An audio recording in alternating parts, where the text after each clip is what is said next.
প্রিয় দর্শক, উত্তরবঙ্গের নওগাঁ জেলার আত্রাই উপজেলা বর্তমানে ভুট্টা চাষের জন্য অধ্যুষিত এলাকা হিসেবে পরিচিতি পেয়েছে।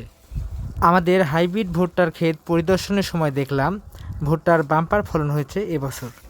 গত দেড় যুগ আগে থেকে এই অঞ্চলে ভুট্টার চাষাবাদ শুরু হয়। বর্তমানে আত্রাই উপজেলায় অন্যতম ফসল হিসেবে পরিচিতি পেয়েছে এই ভুট্টা।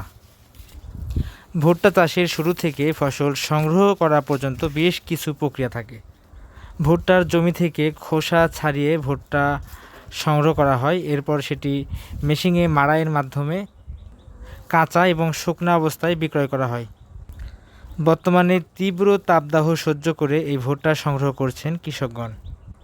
আত্রাইয়ের বেশ কিছু ইউনিয়নে ব্যাপক হারে এই ভুট্টার চাষাবাদ চলছে। ভুট্টা চাষে কৃষকের খরচও বেশি, তবে ভুট্টার বাজার দর ভালো থাকলে কৃষকের লাভও হয় প্রচুর। ভুট্টার জাতের নামটা বলতে পারছি না এই কারণ আমরা কোনো ভুট্টার জাতের প্রচারণা করছি না। আপনার এলাকার ভুট্টার বাজার দর কমেন্ট করে জানাবেন। ভিডিওটি ধারণ করা হয়েছে আত্রাই উপজেলার সাহেবগঞ্জ মাঠ থেকে। প্রিয় দর্শক, ভিডিওটি ভালো লাগলে শেয়ার করে পাশে থাকবেন। ধন্যবাদ সবাইকে।